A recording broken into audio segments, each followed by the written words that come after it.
Sveiki, šiandien Savanorio akiratyje su mumis kalbasi Didžiosios kovos apygardos 8-osios rinktinės specialistų vieneto karys savanoris, vyresnysis seržantas Rimvydas Matuzonis.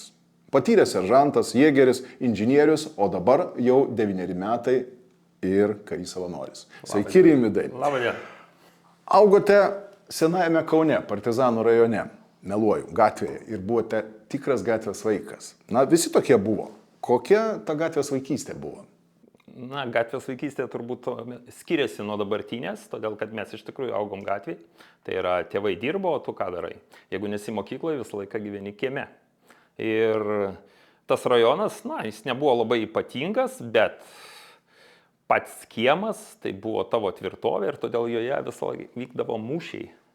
Mūšiai įtakoti to, kokie filmai buvo tuo metu rodyti per televiziją ir todėl mes ten kariavom nuo muškietininkų iki indėnų ir visokių antro pasaulinio karų įvykių ir visa kita. O jeigu dar aplink statybos, nu tai tuomet jau viskas. Va čia ir įdomu. Statybose karbitas, kitas priemonės. Todėl ir sekantis mano klausimas, kada atsirado aistra sprogdinimams? Gal nuo mažens patiko landžiant po tas statybas? Po statybas patiko, bet sprogdinti ne. Aš buvau kareivis, paprastas kareivis, kuris galbūt mėtė akmenis, įsivaizduodamas, kad tai granatos, bet sprogdinti kaip pačiam, tai neturėjau jokio žalio supratimo apie tai. Taip, mokytės Kauno berods politechnikume, taip? Taip, vėlesni metai buvo Kauno politechnikume ir tai jau susijęs su paauglystė, o tuomet ir atsirado įvairius įdomios veiklos, pradedant neformalius judėjimas, tai yra tokio neformalaus jaunimo, nuo punk iki heavy metal atstovų ir taip pat buvo toks atgajos paminklasaugos klubas, kuris padarė didelę įtaką vėlesniam gyvenimui, nes ten buvo susirinkę žmonės, kuriems rūpėjo paminklosauga, rūpėjo Lietuva ir nepaisant to, kad dar buvo sovietinės okupacijos metai, ten darėm įdomius dalykus. Taip, ir ką paaugliai galėjo padaryti, kaip jie galėjo prisidėti prie šios organizacijos veiklos? Tai pradžioje buvo tai, ką aišku jos prižiūrėjo suaugę, nes paaugliai visuomet yra karštas kraujas ir gali pridirbti įvairių dalykų, bet mes pradėjom nuo paprastų dalykų, tai yra paminklų įvairių tvarkymo, piliakalnių tvarkymo, o viskas baigėsi tai sovietinių vėliavų nuiminėjimu Kauno gatvėse. O čia irgi prašysiu detaliau. Kelinti metai jau buvo? Na, tai buvo dar tokie pirmieji, tokie jau daigeliai Gorbačiovo, tos vadinamo persitvarkymo jau metai, bet jau darėm įvairius dalykus, dėjom gėles prie Maironio kapo, rinkomės prie Maironio paminklo, tam pačiam politechnikume tarp atitinkamų žmonių su vasario 16 būdavo visą laiką pasisveikinimai, sveikinu ir va tokie dalykai vyko. Ir kadangi turėjau netokį gerą vadovą, auklėtoją, jisai buvo kitų pažiūrų ir dėl to pastoviai mane skundė mamai. Ar žinote, kuo jūsų sūnus užsiema? Gerai, mama sovietiniai, sakykime, Lietuvoje, jinai ne pats baisiausias žmogus.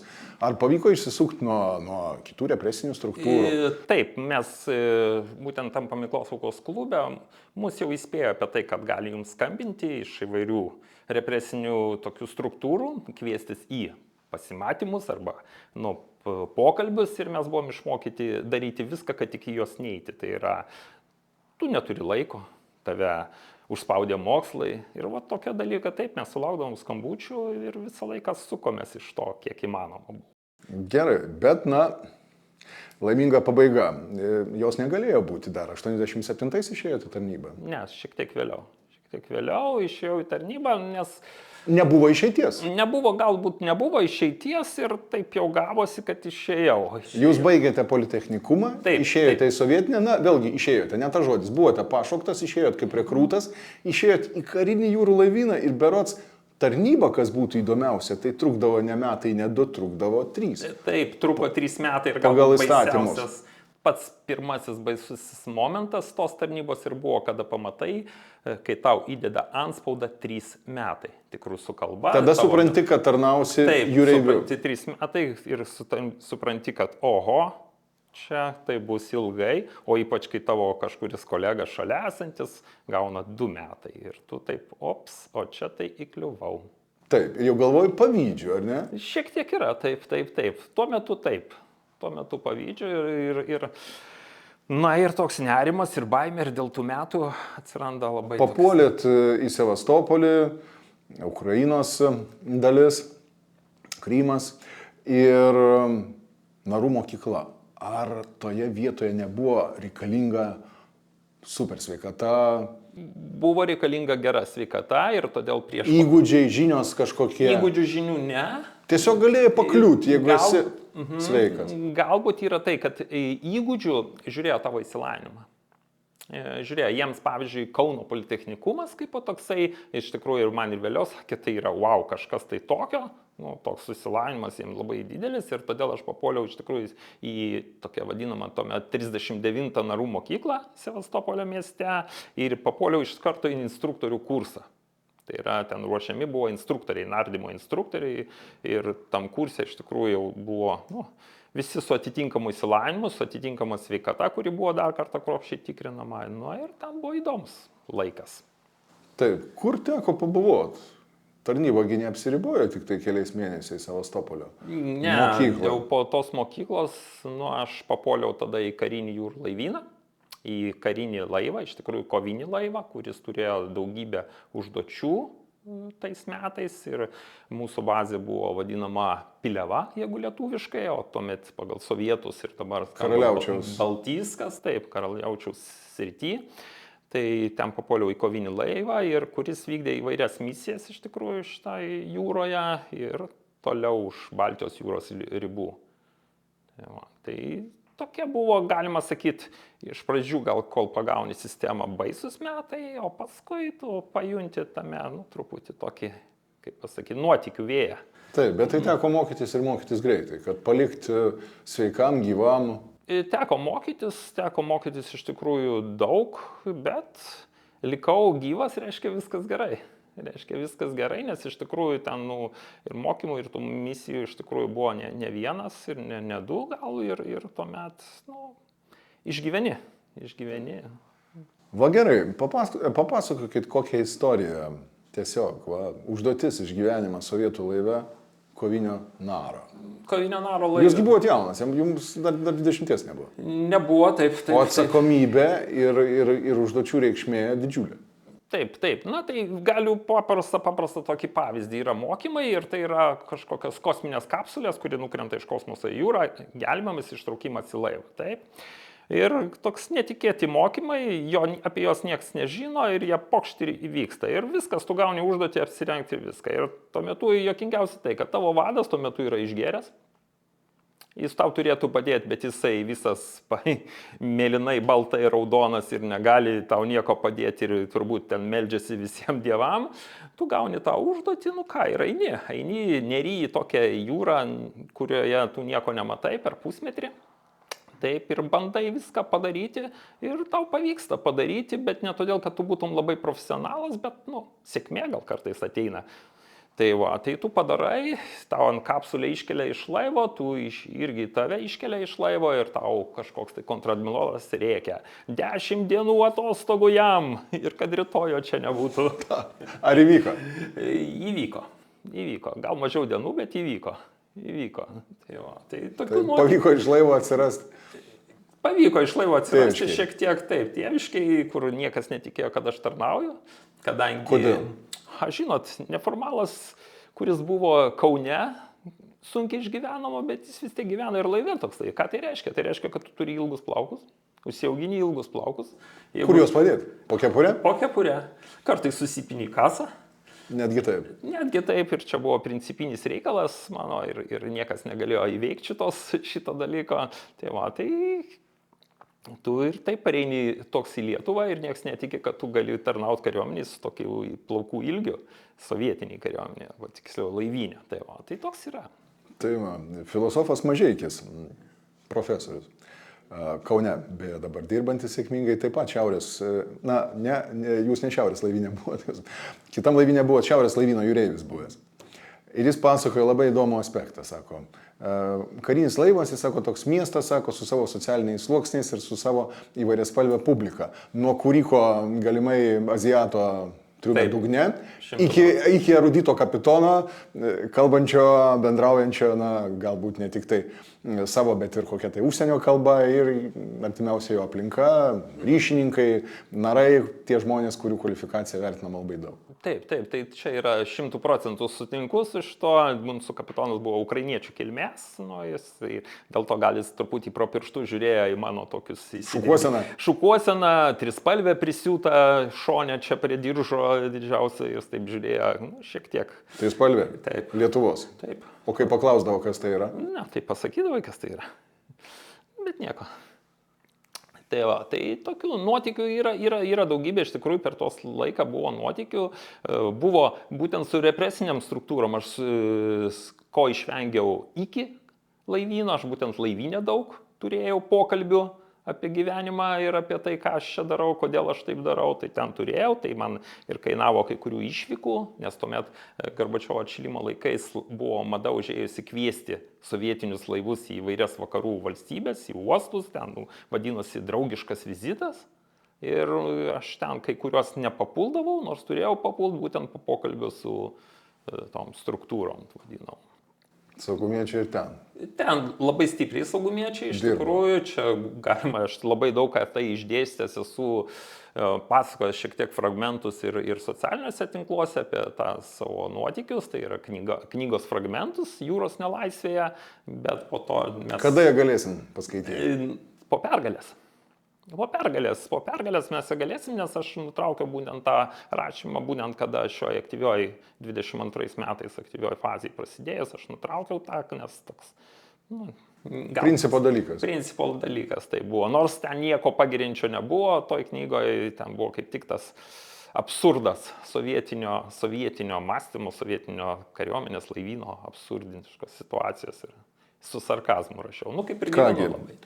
Ateikim prie laisvos Lietuvos. Taip jau išėjo, kad jūsų tarnyba baigėsi, jūsų tarnyba nesibaigė dar tada, kada Lietuva tapo laisva 90 metais kovo 11. Tuo metu jūs buvot kažkur toli, na, užduoty. 91 metų pabaigoje visi lietuviai buvo demobilizuoti. O jūs minėjot, turėjot galimybę sužinoti apie nepriklausomybės akto paskelbimą, būdamas kažkur toli nuo Lietuvos. Taip, aš ir apie sausio įvykius ir nepriklausomybės aktą sužinojau iš tikrųjų, nes būnant net ir toli, dar tuomet buvo toks vadinamas, ateidavo tokios, nu, kaip spausdinti žinutės, dabar jau tokių nebėra šiose, bet buvo ant plonų tokių popieriaus lapelių žinutės ir buvo parašyta ir plus mane vadai kvietėsi pokalbiai. Kada buvo tie įvykiai, reiškė užuojautą, ko dabar turbūt nebūtų iš tokių... Taip, nesveikino, bet reiškia užuojautą. Taip, reiškia užuojautą dėl sausio įvykio, ten kovo 11, tai irgi sakė, viskas gerai, tau viskas čia bus gerai, jeigu kas, tu iš karto būsi paleistas, ten vienu žodžiu, tikrai kvietė pokalbį, nu, buvo, taip, gal neramu šiek tiek po tokių dienų, bet nieko. Ir kada paleido?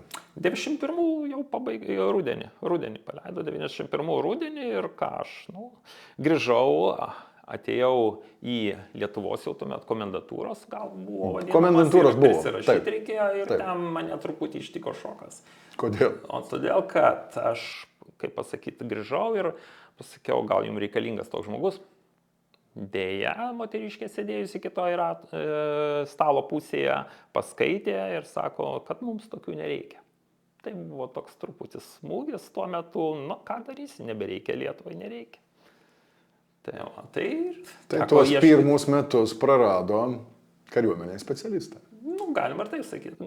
Galima taip sakyti, nes, nu, gal čia, kai sako, to žmogaus toks požiūris, gal kažkur dar būčiau ieškos, bet, nu, toks jaunas žmogus atėjęs čia pasiruošęs, wow, viską darysiu ir taip gauna truputį, tai ką darysi, ieškojom kitų darbų.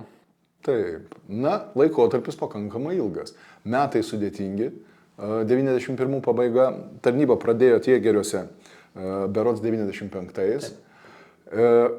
Kuo užsiėmėt? Na, to laikotarpį visi vadinam laukinio kapitalizmo laiku, tai aš sėmiau, galbūt atsirado daugybė turtingų žmonių. tų pirmųjų kapitalistų. Jiems reikėjo savo saugos, savo apsaugos, ten visokių niuansų. Tai aš dirbau tokį darbą. Dalis tų metų praėjau dirbant tokį darbą. Ir ką? 95-ais atskirasis, tuo metu dar neatskirasis. 95-ais būtent ir pervadintas balandžio 1. Šiandien. Taip. Būtent šiandien yra tokia diena ir būtent 30 metų šiandien sukanka, tai labai graži diena, tai būtent šiandien ir tapo jėgeriais. Tapo. Kaip atskiri. Iki tol buvo brigados, geležinio vilko brigados. Taip, visa ta eiga vis tiek reformų po reformos. Kaip susiklojo ir kodėl jėgeriai? Jėgeriai todėl, kad, čia reikėtų irgi į istoriją žiūrėti, todėl, kad mano draugas iš tų senų laikų ten dirbo, jau tarnavo ir jis turėjo užduotį surinkti komandą, kokią būtent su sprogdinimu susijusią su tokiais dalykais ir jisai rinko žmonės, kurios pažįsta ir todėl jisai man juos siūlė būti, čia iš tikrųjų reikėtų pasakyti, kad 95-ais tik atėjau, bet siūlymą aš turėjau jau prieš metus ar 2. Bet taip, dar galvojau ilgai, ir atėjau ir būtent taip papuoliau į komandą, būtent sprogdinimo, tuo metu vadinamo pionierių, gal pionieriais mes vadinam, į sprogdintojų komandą ir mokėmės iš naujo. Nes būnant dar sovietiniam laivyne, mano viena iš užduotis naro buvo sprogmenų ir paieška ant laivo korpuso, bet bėda tame. Ir su sprogmenimis, su jų, ypatybėmis buvote jau susipažinęs tada. Šiek tiek, bet galiu tikrai pasakyti, kad mažokai ten buvo toks, tu randi, bet tu nežinai, ką randi. Tai tokia, ta prasme, tam nebuvo daug dėmesio skiriama būtent sprogmenims. Taip, kaip Lietuvoje, trūko metodinės medžiagos, santykinai trūko specialistų, gal jų buvo, bet nedaug buvo. Iš kur sėmėtės patirties tuomet? Patirtis yra kursai, įvairūs kursai ir plus tai, ką gauna kažkas tai iš kurso, parsiveža medžiagą, mes visi sėdim ir mokomės. Iš tikrųjų, taip vadinosi tokių irgi pokalbių metu gali pasakyti, vartom katalogus. Ką tai reiškia? Tai reiškia, kad mokomės, žiūrim, kaip atrodo, kaip ką. Aš mokiausi aš truputį kitą metodą dar buvau išbandęs tokį, tai yra važiuoji iškvietimą, randi sprogmenį, tu maždaug žinai, viskas gerai, įvykdai savo užduotį ir grįžęs aš apie jį viską, iš kur įmanoma, iš visų viską išsinagrinėjau, kaip kas kur, kad kitą kartą jau viskas atvažiuoja. Kad jeigu tokių randama, jau aš žinau viską, kas jisai kur, kaip, ką daro. Taip, ir ką, jeigu mes čia sėdim ir kalbamės, jums sekėsi. Sekasi, sako, žinot, yra posakis, nebijok jaunų sprogdintojų, bijok pražilusių sprogdintojų. Kodėl? Todėl, kad jie, reiškia, išgyveno visus tos metus ir gali būti labai pavojingi. Labai gražus pokalbis, posakis, neteko tokio girdėti. Nuo pat pradžių jūsų pareigos buvo išminuotojas, pionierius. Taip, tos pavadinimai keitėsi pavadinimai, bet taip visą laiką aš visus metus, kaip pradėjau, aš visą laiką dirbau sprogmenų srityje, arba kaip pats, kai išminuotojas, arba po to ir kaip dėstytojas, vienu žodžiu, visą laiką buvo vien su tuo susiję. Kągi, ką įdomaus prisimenat iš tų laikų, kai kūrėsi jėgeriai? Keitėsi, ką tik kalbėjom, priklausomybė, buvo įdiegiami nauji kursai, vyko atrankos, galų gale sukurta pirmoji profesionalų kuopa, čia jau prieš 2000-uosius. Nors gal jūs ir mažiau su to susijęs, jeigu visą laiką vyrėte inžinierių. Taip, buvo sukurta ta kuopa, taip, bet kadangi su jais vis tiek gavosi, kadangi ir pas juos trūko specialistų, tai mokymus ir jiems, ir paskaitas tu vedi, ta prasme tas, kuris žinai. Lygiai taip pat, kur šauktiniam jėgerių mes vesdavom paskaitas ir būtent ir tai profesionalų kuopai vesdavom paskaitas ir kartais dalyvaudavai su jais kartu mokymusi, nes jiems trūko dar tų žmonių. Ir tu eini kartu su jais visur tą žygį, kažkiek kilometrų, objekto kažkokį sunaikinimą ir visą kitą. Taip, ir viską vykdo taip, kaip ir privalo jėgeriai. Taip. Ten, kaip sako, palauk pas juos nėra. Yra, jeigu reikia. Bet dažniausiai? Dažniausiai nėra. Aš ir sakau. Išvažiavot į tarptautinę operaciją vieną kitą kartą. Kur tėvynė šaukia visur. Taip. Su tuo pačiu jėgerių batalionu buvote Balkanuose? Buvom su pirma misija pačia 99 metais Kosove, 99 iki 2000-ųjų. Taip, ir vėliau, kur tėvynė šaukia, ten buvo. Aš prisimenu, kad tuo metu laikraščio antraštės rašė Lietuvos kariai išvyksta į karą. Kaip tuo metu Balkanai? Tai buvo, matot, ta pirmoji misija ir buvo įvardinta kaip taikos įvedimo, o ne palaikymo. Tai kuo jinai yra įdomi iš tikrųjų ir šiaip, jeigu žiūrėt ne vien iš tos karo, bet nes 3 mėnesius mes buvom serbų pusėje, kalnuose, serbų anklave, o 3 mėnesius buvom albanų. Tai buvo labai įdomu tai palyginti kaip žmonės, kaip kas. O dėl karo, buvo ir karštesnių ten taškų, kuriem papuolė ten ir kuriem teko labiau ir jau kur susiduria pačios tos jėgos, o mums daugiau apsauga vienų nuo kitų. Tokius dalykus. Taip. Ir minėjot, tarnavot iš pradžių pas vienus, po to pas kitus. Taip. O kokie skirtumai tarp šių etninių? Kultūriniai dideliai skirtumai, požiūris į tave skirtumas, nes kaip bebūtų, jeigu iš serbų pusės žiūrėt, tai jie žiūri tave, gal vyresni žiūri taip ir ramiau, bet tokie jau sumitę 30-mečiai žiūri tave tikrai kaip į priešą. Nes tu, nepaisant to, kad tu galbūt jos saugai nuo kažkokių tai... Nuo kitos etninės grupės, tai buvo tas, bet laviravom ir kažkaip išgyvenom. O albanai? Albanai vis dėlto tai yra ir tikėjimo, ir kultūrinis didžiulis skirtumas, ir jie į tokius, pokalbius gal nelabai, nebent važiuoja pas seniūną ir visą kitą. Tada taip. Patys paprasti žmonės. Buvo dar sudėtingiau. Dar sudėtingiau, taip. Jėgerių batalione ištarnavote 10-metį. Tai, pripažinkim, legendinis batalionas nuo įkūrimo iki šių dienų. Kodėl nusprendėte į karo akademiją? Galbūt todėl, kad toks nebuvo vienas kad kažkokia viena priežastis, bet Jėgerių batalione tam vyko reformos ir pradžioje sprogdintojams, kai tokiem buvo manoma, kad jų nereikės tenais ir todėl gavau pakvietimą dėstyti karo akademijai. Ir išvykau. Ir ką, ugdėte dabartinės karininkų kartas? Taip. Sutinkat majorus, pulkininkus, leitenantus? Taip, ir labai gerai matosi, žinot, visą laiką atsimeni, koks buvo kaip kariūnas ir ką matai dabar. Tai matai, koks kariūnas buvo, pasižiūrėjau, jo vis tiek aš kažkaip turiu pomėgį tos psichologinius visokius portretus darytis ir karių, ir savo kursantų kažkokiu, tai ir žiūrėk, kuo jis užaugo. Nes man visą laiką, man ne vis vien, ko tampa žmogus ir man buvo įdomu ir dabar, kai sutinki, labai gerai matosi, kai tuomet matei, koks jis buvo ir dabar ir matai, jeigu jis tuomet buvo toks, supykęs už tai, kad tu neleidai jam kažko negero daryti, tai ir dabar jis prisimena. O kiti, kurie žinojo, ko tu reikalauji, ko tu nori iš jų ir dabar sako, tamsta, kaip jums sekasi, nepaisant karinių laipsnių skirtumo. Instruktorius esate griežtas? Gan griežtas, bet kažkam tai patinka. Instruktorius ir turi būti. Tiek aš manau. Patyręs seržantas, tiek atitinkamai griežtas. Taip. Kitaip tos medžiagos, nepavyks išdėstyti. Ar turite savo metodiką? Teisingai. Turiu. Labai stiprią savo metodiką ir kas... Kuo remiatės? Danais, Britais, amerikiečiais?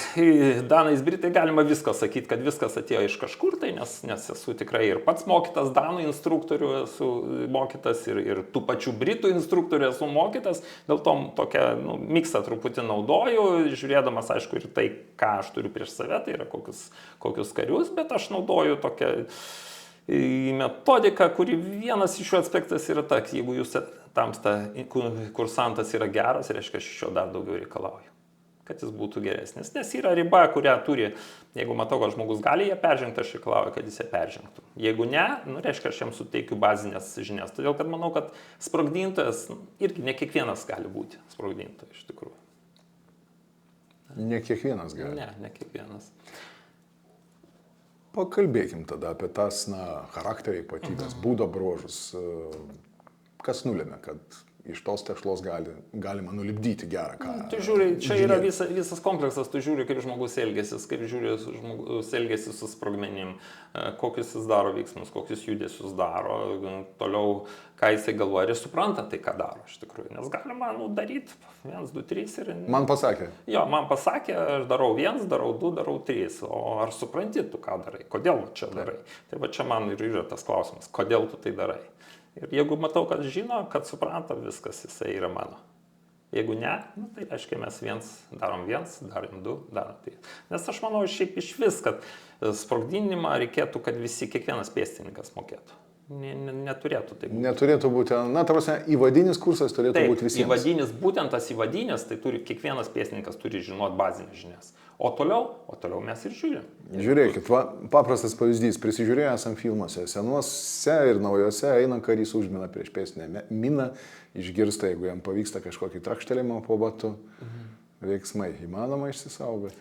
Tai yra legenda, tai yra režisierių sukurtas epizodas. Tai ko ir buvo galima tikėtis. Tai nėra tikrovė, todėl kad tai yra dažnai apie tą miną, kuri iš tikrųjų jos paskirtis yra visai kita ir nėra tai tiesa.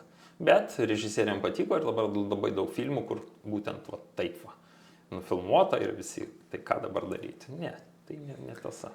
Jūsų karjeroje kariniai dirbant būtent su sprogmenim, realiu atveju, ir pratybos, aišku, yra realu, ir sprogmenys realūs. Buvo momentų, kai atsirado tas žilas plaukas, kai buvo per žingsnį. Na taip, tų momentų iš tikrųjų buvo, bet jie taip atsirado, galbūt tie žili plaukai dar jaunystėje labai. Kas tai yra, įsivaizduokit, kad yra komanda, taip, jaunų žmonių. Taip. Ką tai reiškia karštas kraujas? Tai yra tokia, kur tu eini ant plonos raudonos linijos ir aš tikrai ne visais darbais didžiuojamės mes. Ir to pasiekmė, galiu vieną pavyzdį padaryti. Pavyzdžiui, mes esam komanda išvažiavus sprogdinti. Tai dabar, kuris yra kiečiausias ir gali arčiausiai būti sprogimo? Nes yra kieta būti arti. Taip. Tai mes bandėm tokius dalykus, gal mano čia vadai, kurie dabar nusišypsos ir sakys, velniai, nes jie tikrai nujautė, kas tai yra tokia komanda, kada tai yra tokių žmonių karštų. Bet pasiekoja ką? Pasiekoja, po to ateini į medicinos tarnybą ir nepraeini antram aukšte esančio klausos patikrinimo kabineto, nes visos pasiekmės tų išdykavimų labai jaučiasi. Tai tokių dalykų iš tikrųjų buvo, vaikščiom tikrai tokiais ašmenim. Mokymo tikslais. Mokymo tikslais būtinai, turėjai sužinoti, kaip tai yra. Kaip tai yra, kaip visai veikia. Jausmas nekažingas. Kokios pasiekmes gali būti, kaip vaikšto smūgio banga, kaip dar kas, kaip skeveldros lekia ir girdi, kaip jos švilpia arba kažkur atsimuša netoli tavęs. Tai toks dalykas yra. Jūs tą darėt, jūs rizikavot. Taip. Ir turit ką papasakoti. Yra, bet gal ne viską galima pasakoti, net ir dabar praeis daug laiko. Senatis negalioja.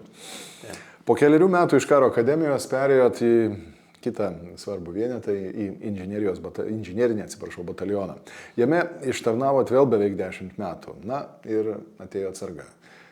Kaip atsitiko su savanorių pajėgom? Tai buvo sąmoningas, iškart žingsnis žengtas, ar reikėjo laiko, kad atsirastų tas kariuomenės ilgesys? Ne, prašymą parašiau dar būdamas, prašymą priimti KASP gretas parašiau dar būdamas inžinerinio bataliono karių, bet jau žinojau, kad turbūt jau laikas išeiti, gal kažkas tai, čia kelios priežastys gali būti, gal ta, vis tiek. Nepaisant amžiaus, monotonija atsibosta. Pamatai, kad jau viskas vien tas pats per tą patį ir nutarė, kad... Tai jums tiesiog inžinerinėme batalione tapo, kaip ir minėjot, nuobodu? Šiek tiek galima ir taip pasakyti. Pritrūko? Pritrūko adrenalino. Ir nutariau, kad gal reikia pabandyti save realizuoti dar kažkur. Tai ir toks gavosi išėjimas, bet su KASPO pažymėjimu. Su KASPO pažymėjimu, su KASPO ženklu. Taip. Trumpai kalbėjom apie jūsų civilinės veiklas, apie išsilavinimą. Šalia tarnybos jūs, domėjotės, stojate, mokinotės, studijavot kažkur. Taip. Tai čia buvo tikrai, galbūt tai, kad mane visą gyvenimą, jau tokį, gal dar sovietinio laivyno laiku vis dėlto aš tokia priėmiau, kad aš turiu mokytis.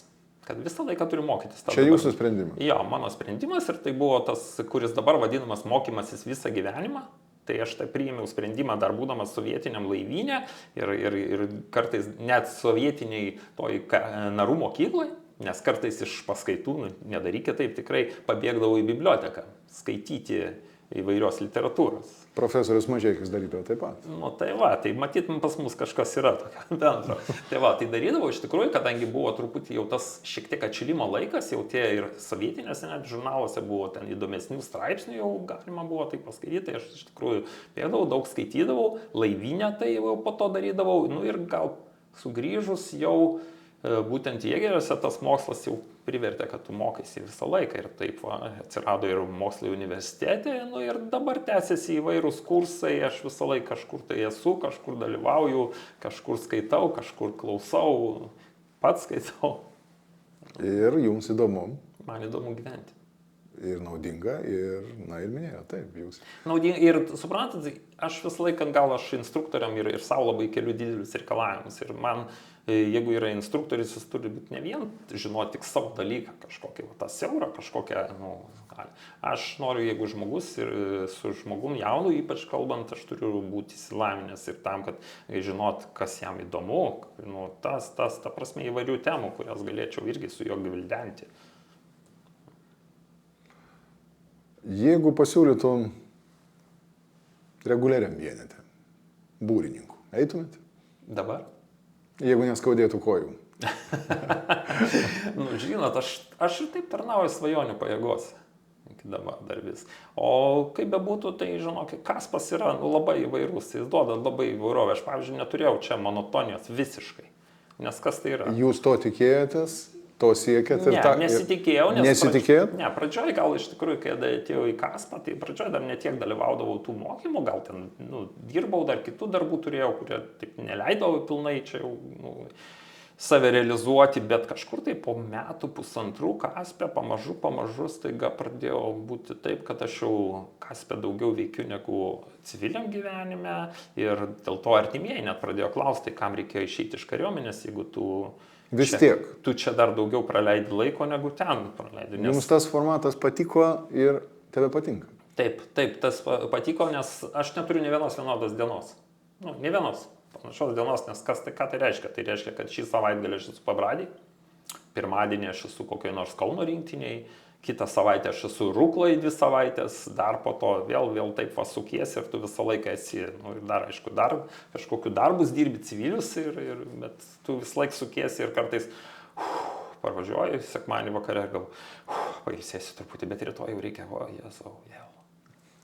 Ir taip sukasi ratas kariuomenėje. Taip, sukasi ratas iš tikrųjų gan stipriai, nu, dabar jau pamažu noriu sumažinti, nes jau šiek tiek pasireiškia. Jaunystės tas maksimalizmas ir tas bravūriškas elgesys per sveikatą vis dėlto duoda. Kuogi jūs esate Kaspui naudingas, į kokius kursus dažniausiai kviečia, kokias pareigas vykdyti? Kaspa kaip pareigos, tai vis tiek yra specialistų vienetų karys, o kursus, nu, aš gan įvairių kursų, iš tikrųjų, gan įvairius vedu, bet visi daugiau ar mažiau vis tiek susiję sritis, nu, yra sprogdinimo. Ta prasme, ar tai būtų mūšis apgyvendintai vietoviai, ten irgi yra gabaliukas, nu, susijęs su karo inžinerija, toliau įvadinis šaulio inžinieriaus kursas, toliau sprogdinimo darbų kursas jau pažengusiems šiek tiek Kaspo kariams skirtas, toliau, nu, rezistencijos rengimas, tai va, tokių kursų iš tikrųjų daug. Po to, kada Kaspo kariai dalyvavo misijose Malyje, aš gan dažnai dalyvaudavau, kai netatinis instruktorius priešmisiniam rengime, apie ką kiti gal nežino, todėl kad jie tik pajusdavo mano sprogimus arba persirengusi atėjusio nervuoti jų prie kažkokio mokyt, kaip reikia elgtis prie praleidžiamo punkto, arba išgirstas sprogimus, nežino, kas tai padarė, bet tai būdavo aš su kolegams. Prisimenu geriausio pėstininko skyriaus varžybas praėjusiais metais. Jūsų puikus šedevras.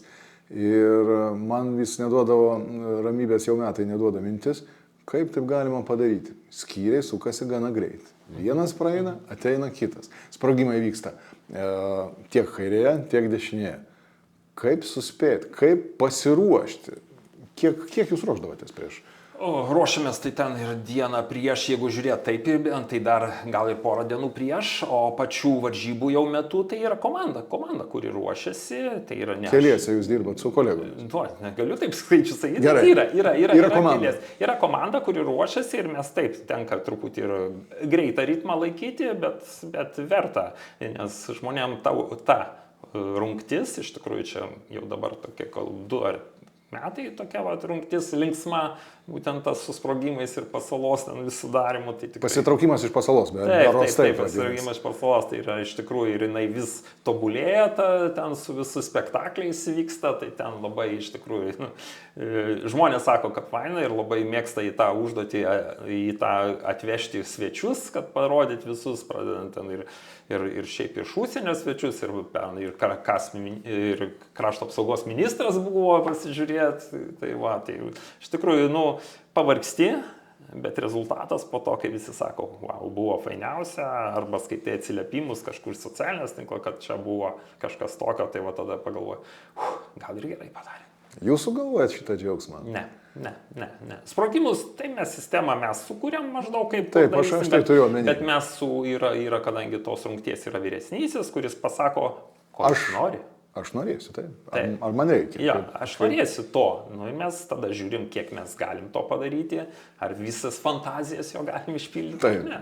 O jūs padarot labai gerai. Gal net ir daugiau negu nori rungties vyresnysis. Gal svarbu, ar patinka rungtį dalyvaujančiam skyriui.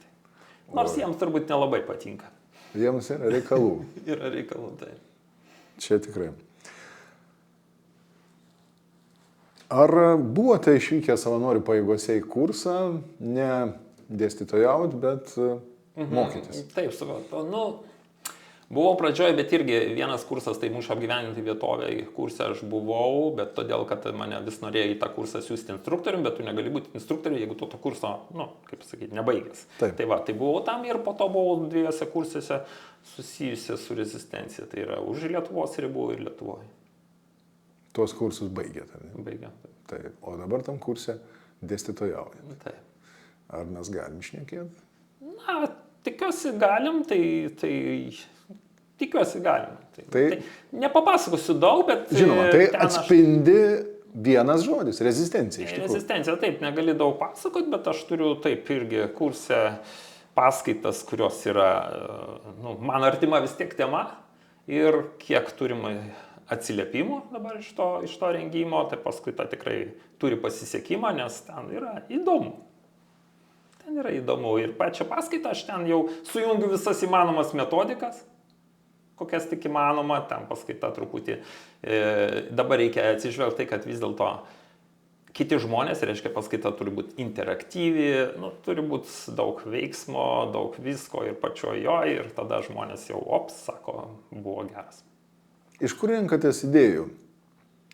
Kaip padaryti gerai? Iš galvos. Ne, tai yra idėjų, gal kažkur kažko tai ir tu pamatai, kažkur kažkas daro, pagalvoji, kaip tai galėtų, po to tu turi, kaip pasakyti, sugalvoji paskaitos koncepciją, kokia yra ir tu galvoji, kaip čia visą tai, čia dėlioji. Paskaita man yra gyvas organizmas, ta prasme, aš negaliu pasakyti, kad, pavyzdžiui, tam ir pačiam rengime, kad šiemet paskaita, yra lygiai tokia pati, kokia buvo pernai. Ne, taip nėra, tai kažkas tai vystosi, kažkas atsirado ir vis tiek tu jau pridėjai, atėmei, pamatai, kas gerai, kas negerai ir taip vystosi. Nes, kaip bebūtų, instruktoriaus darbas neturėtų, aš manau, kad tu apsiribot, kad A, B, C ir viskas. Noriu rasti prieimą prie žmogaus, praplėsti jo žinias, savo net žinias praplėsti.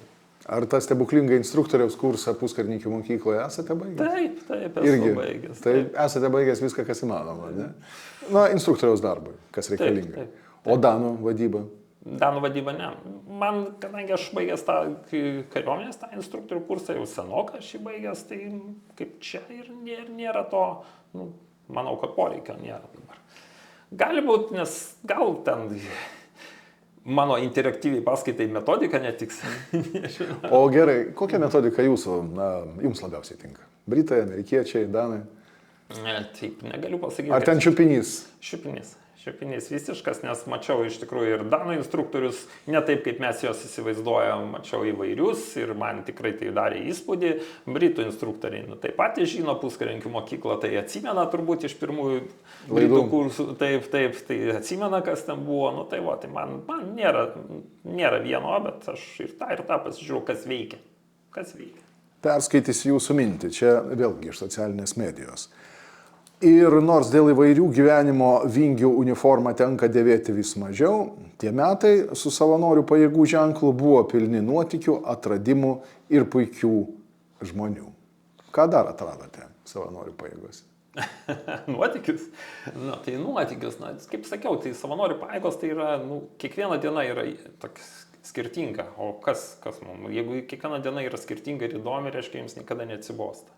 Taip, ir todėl jūs tose žmonėse, kurie ateina į jūsų paskaitą, ateina į jūsų kursą, ateina į jūsų mokymus ir jie sako, kad wow, darom, išmokom, patiko tas, tu iš karto ir pats jautiesi labai gerai ir galvoju, gal tikrai šitiena buvo nuostabi, pragyvenau ją ne veltui.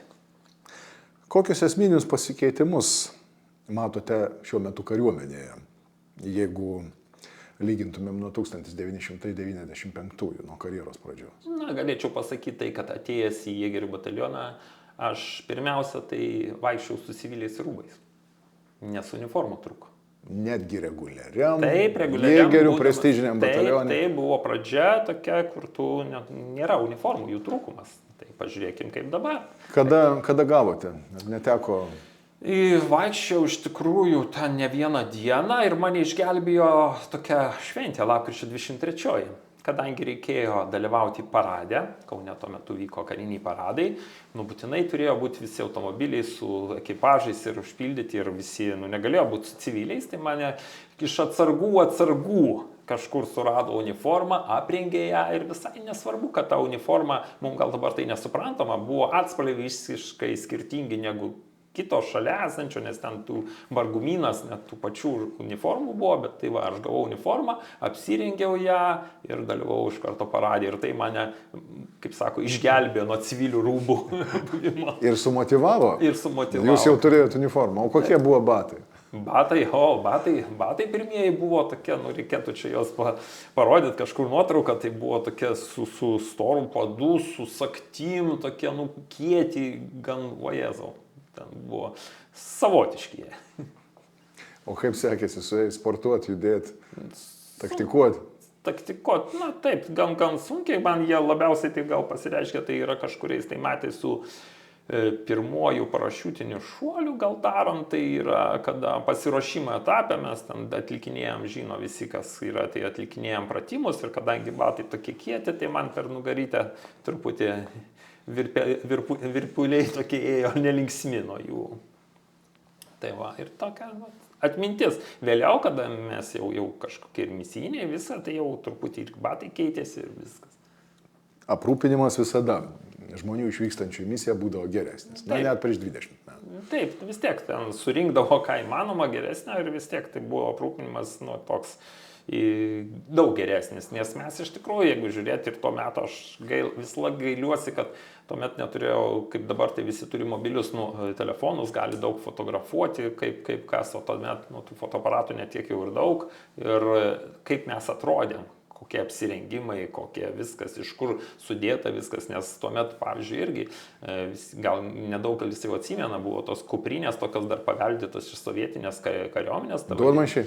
Ne, tai vadinasi desantininko kuprinėlė, tai dabar įsivaizduokit, jums žiemą reikia eiti su ją į kažkokį tai patrulį, ten nuo penktadienio vakaro iki sekmadienio, joje jūs nešate sprogmenis. Mokymam. Joje turi būti miegmaišis, kuris į ją netelpa, reiškia ryšamas į apačią. Joje ten striukės ir niekas netelpa, reiškia ant viršaus ryšį ir tokia apsikarstęs visas toks, eini kažkur tai, o dar maistą įsidėt kartais reikėtų.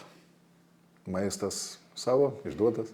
Savo maistas, bet aš visuomet atsimenu, kai dabar mes skundžiamės, kad toks sausas tas neskanus, aš labai prisimenu pirmą kartą išduotą sausą davinį jėgerių batalione, kurį sudarė batonas, toks maišelėje, toliau dešros gabalas, taip.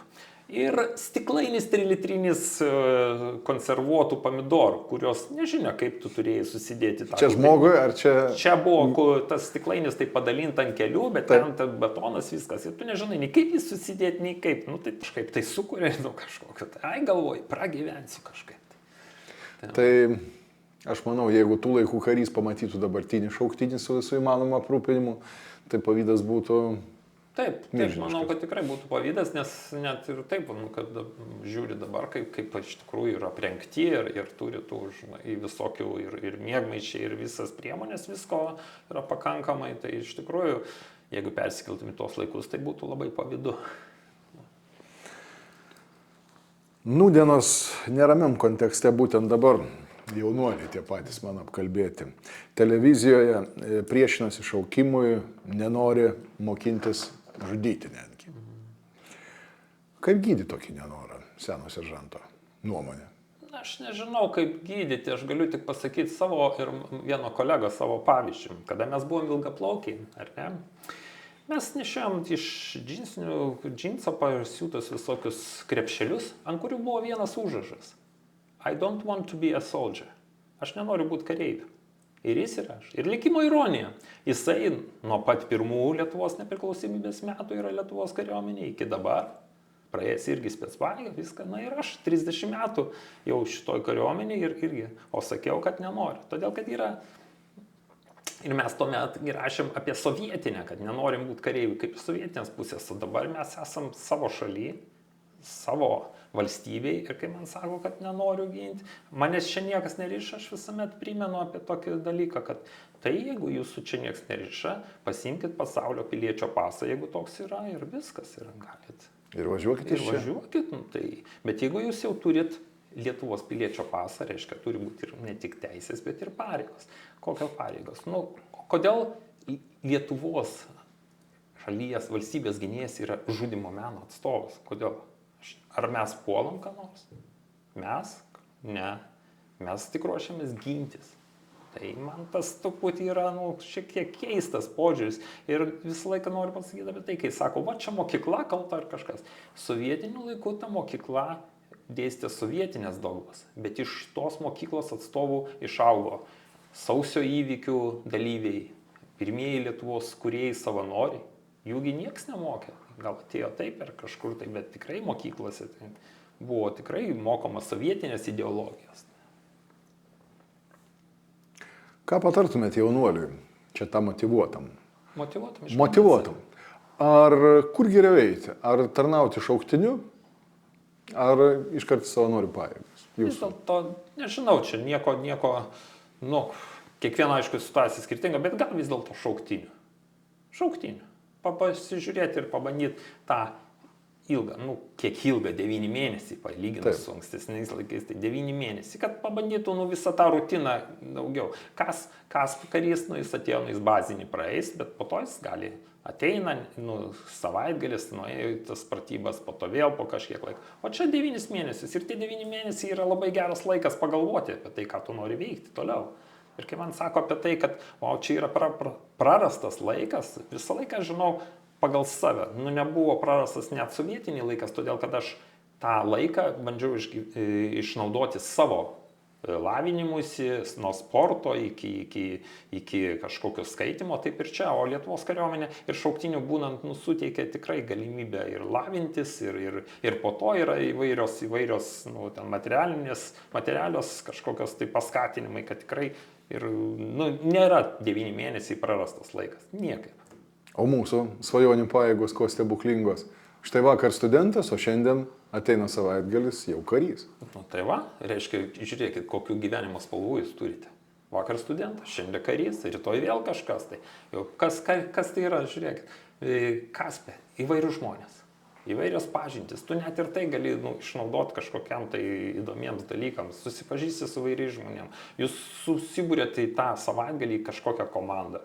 Tu gali išbandyti savo net iš kažkur atėjusius modelius, viską kaip tau ką gyventi, lyderystė, kalba, viešas kalbėjimas, viską. Aš tai matau daugybę galimybių.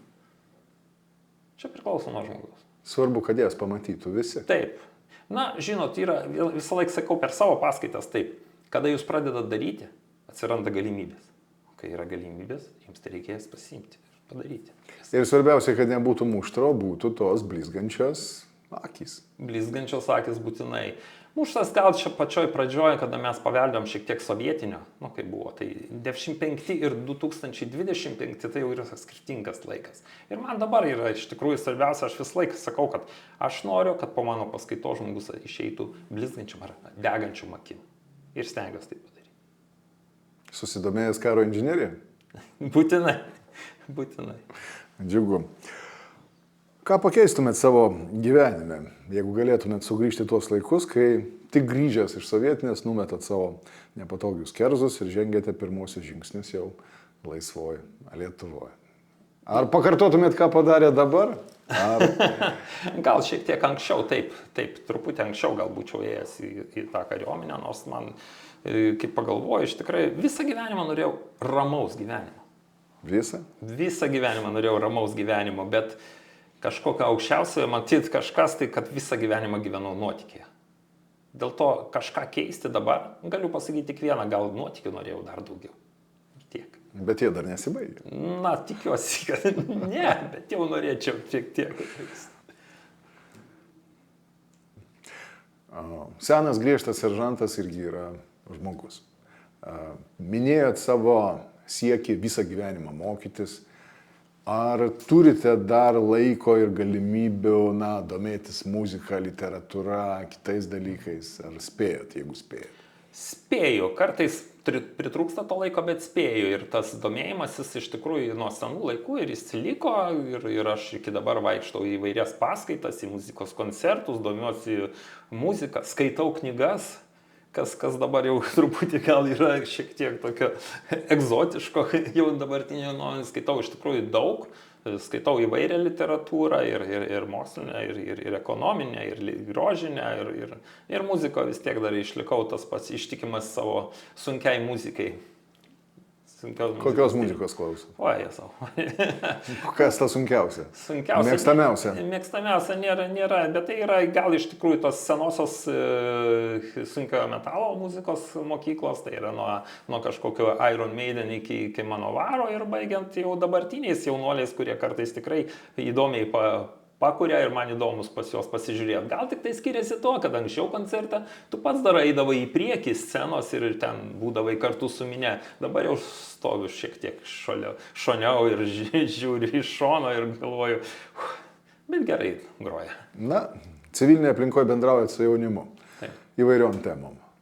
Ar nustemba jaunimas, kai pasakot, kad jūs visą gyvenimą karys? Žinokit, yra čia, kadangi dar turiu tokią aistrą kelionėms, tai irgi kažkada keliavom ten su viena grupelė žmonių ir jie vis nežino vieni apie kitus nieko ir tada žmonės taip po kiek laiko, kada jau pradėjom, susidraugavom, kai sakyt, viskas sako, ir kai pasakai, kas tu esi, sako, žinot, matėsi, nes jūs taip rūpinantis visiems, sauga visą, sako, nes lipom ten truputį po kalnus, žiūrėjot ten, žiūrėjote, taip ir galvojau, sako, kad dirba kažkokiu tai va tokiu, ar instruktorium, nes sako, labai taip paskui išryškėjo ir dabar tik patvirtinu.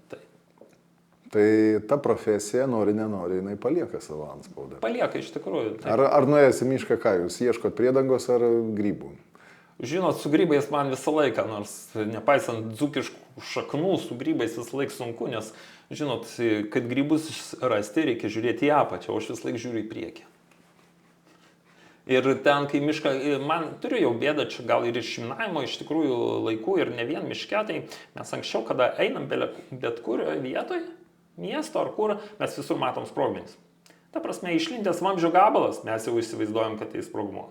Anksčiau buvo dar tokį žaidimą, tai kada reikia išmokti iš akies, nustatyti kalibrus, tai irgi matom buteliuką, jau sakom, kiek milimetrų, jau matom tą. Tai ir dabar, kai eini kartais, aš matau visokius pėdsakus, tokius dalykus. Ir miške aš irgi žiūriu, kur pasala būtų gera galbūt. Taip, kur tas, kur anas. Ar buvo taip, bent kartą, kad kokį geležį pamatęs ir identifikavęs kaip galimai sprogmenį jūs priėjot ir iš tikrųjų suradot? Reikėtų pagalvoti. Ne. Visą laiką suranda kiti, arba jau mes specialiai važiuojam kažkur į paiešką, važiuodam į paiešką, kur kažkur turi būti pagal legendas, pagal pasakojimą žmonių, kad turi būti kažkur čia yra užkasta, palikta ar kažkoks sprogmenis ir tada pagal visus parametrus ieškai, kur tai galėtų būti ir randi. Kariai jauni žiūri mūsų tinklalaidę, galbūt kažkas sugalvoja. Būsiu arba noriu būti šauliu inžinierium. Kokios nuostabios ir privalomos savybės jūsų požiūrių turėtų? Noras mokytis. Noras mokytis. Viena stipriausių noras mokytis. Todėl, kad jeigu žmogus nori, net jeigu ir, kaip sakau, kad čia irgi šitą kartais dėstau savo paskaitoje apie tokią, vadinu, sprogdinimo filosofiją, tai irgi yra sprogdintojai, kuriems Dievo duota, tai yra talentai. Ne? Ir yra sprogdintojai, kita grupė yra sprogdintojai, kurie pasiekia savo kažkokių tikslų mokydamėsi valios pastangom. Tai tos valios pastangos labai daug lemia, nes kitų negali, tai Dievas lemia talentą, o pastangos lemia, kuo tu būsi. Ar tu tik išmoksi ABC, ar tu išmoksi daugiau ir po to galėsi iš tikrųjų pažinsi tą sprogdinimą, nes visiems yra linksma, atrodo, bum, tai čia gražu, bet tam, kad tas bum būtų, dar yra ilgas kelias iki to, turi suprasti, ką darai ir kaip gali tas bum baigtis, turi žinoti. Aš vis dėlto valią mokytis, noriu mokytis. Rimvydai, neduoda ramybės mintis ir norėčiau jūsų kaip specialisto paklausti. Šiuo metu Europoje, Ukrainoje vyksta konfliktas. Ir būtent tose buvusiose okupuotose teritorijose, ypač kai jos yra išvaduojamos, ukrainiečių pajėgų randama yra milžiniški kiekiai įvairiausių sprogmenų, būtent užminuotų, įvairių minų. Ir čia ne vienas jau ir žmogus apie tai kalbėjęs buvo ir socialinėje medijoje. Kas tai yra? Ar tai yra huliganizmas? Ar tai yra doktrina? Atsitraukia pajėgos, bet minos palieka. Ir visi galai nueina su tais, kurie tas minas pastatė. Čia kvailystė, bravūra, doktrina, vado įsakymas, inžinieriaus savivalė, kad aš padarysiu blogai. Gal visko yra. Visko tame yra ir vadų nurodymų, gal ir inžinieriaus, bet tų sprogmenų, tai žiūrėkime, mes Lietuvos teritorija kiek karų praėjo. Nuo 19 amžiaus, mūsų anksčiausias rastas buvo 19 amžiaus pabaigos sprogmuo Lietuvos teritorija ir jie visi yra. Tai tenais irgi, manau, kad ir ten dar bus labai ilgai, kaip po taikaus ten bus darbo, aš neįsivaizduoju net kokiam amžiui kiek liks, bet ties sprogmenų kiekis, man net baisu pagalvoti apie jį, koks jis yra, kiek bus ir ilgam, vaikam gali būti, kad bus ten veiklos, o kodėl jos palieka, neturiu aš atsakymų tokio, kodėl palieka. Jūs įsivaizduokit, kad pavyzdžiui, jeigu atakuojama yra pagal statistiką, yra kasetinės bombos ir pagal visą yra statistika išvesta, kad 10% jų nesprogsta. Ar ne? Taip. Tai kai atakuoja, pavyzdžiui, 100 kasetinių, reiškia 10 iš jų jau nesprogo. Tai nėra kažkoks specialiai, kad jos nesprogo. Bet jos nukrito ir drybso vidury laukų. Jo, ir yra vidury laukų, teritorijai kažkokio. Gerai, ją pajudinsi. Gali detonuoti? Gali. Vienareikšmiškai. Principai aiškus. Tik tai išminuotojas. Tik išminuotojai, nes kai būna neišminuotojai, tai baigėsi negeruoju. Bet aš kol kas net neįsivaizduoju, kokių pajėgumų reikės, kad Ukrainos teritoriją išvalyti ir paruošti, kaip sakau, gyvenimui, kažkokiam taikiam gyvenimui. Taip. Grįžtant į Lietuvą, dirbat išminuotojai, minėjot karai, ne vienas. Taip. Ne vienas, net ne 2, ne 3. Karai nuo 19 amžiaus, pirmi sprogmenys. Tvarkoj, kiek pavojingi, kiek realiai pavojingi tie sprogmenys, kurie dar atsiranda pavasarį, iškelia pašalas. Matot, yra čia, aišku, gal ne visi sutiks, yra toks sprogmuo, kol jis guli žemė, jeigu jis kalbam apie kažkokį senesnį. Taip. Jis nepavojingas tol, kol neįsikiša žmogus. Kol žmogaus veikla, jisai jį pajudina, jis sugalvoja, kad galbūt reikia iš jo kažką pasidaryti, o gal nesidaryti, o įmesti laužą, ar ne, ir viskas, tuomet jau mes turim pasekmes. Tai žmogaus veikla pačio, jis sugalvoja ardyti. Čia yra daug pavyzdžių ir per Lietuvą, iš tikrųjų, anksčiau aš rinkau statistiką, kiek per metus ir žūsta, ir sužeistų yra žmonių daugumą, kada skaitai. Kurie krapšto? Jo, ką jis padarė? Jis rado, nutarė jį pakrapštyti. Jis rado, nutarė pakalti. Nes atrodo surūdėjęs, nepavojingas. Bet tik noriu priminti vieną tokį dalyką, kad Antro pasaulinio karo metu vokiečių gamintojai, pavyzdžiui, vieniems iš sprogdiklių duodavo 50 metų garantiją. Tai dabar įsivaizduokit, sudėkit metus, tai tik garantija jų pasibaigė. Ne kažkurių tai sprogmenų, bet jis yra.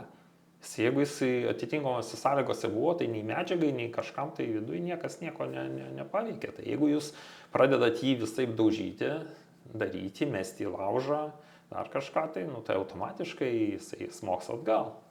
Nesitikėkit, kad nesprogs. Nesitikėkit. Tikrai, iš tikrųjų, čia yra tokia bėda ir kiek bebūtų, ir mes anksčiau ir su mokymais važinėjom, kur kviesdavom žmonės į kažkokias tai civilinės saugos užsiėmimus, kur pasakodavom apie tai ir žmonės nustebdavo, kad taip gali būti. Tai, tuo pačiu aš norėčiau irgi tokia pasakyti, nes žmonės galvoja, kad kažkas bomba yra kažkas protinga. Tai aš visuomet keliu tą klausimą dėl žmonių, kurie galvoja, kad štai mes nepaisant to, kad čia palaikom Putiną, visą kitą, atskris bomba ir atskirs, kad jūs esate tas, kuris buvo Putinoj pusėje, bet ne tas, kuris buvo Lietuvos pusėje. Tai bomba nesirenka, jinai naikina visus vienodai. Jis sprogsta ir nežiūrėdama, koks jūs esate turtingas, kiek vaikų turit, kokia šeima ir kokia vėliava kabo pas jūs kambarį už nugaros. Taip. Kentės visi. Gintis turi visi. Taip. O tenai. Ta gražia gaida. Ačiū už interviu. Prašau. Sėkmės.